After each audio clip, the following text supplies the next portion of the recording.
தீமைக்கும் கொடுமைக்கும் தீ வைக்க சக்தி கொடு, வறுமைக்கு பிறந்தவரை வாழ்விக்க சக்தி கொடு, எரிமலைகள் என் காலில் தூளாக சக்தி கொடு, ஒரு வார்த்தை சொன்னாலே ஊர் மாற சக்தி கொடு.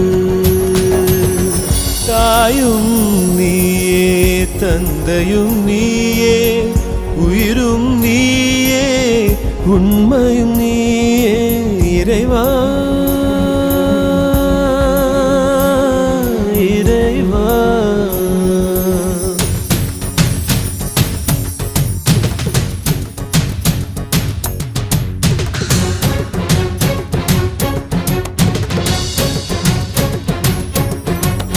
முடிவெடுத்த பின்னால் நான் தடமாற மாட்டேன், முன் வைத்த காலை நான் பின் வைக்க மாட்டேன்.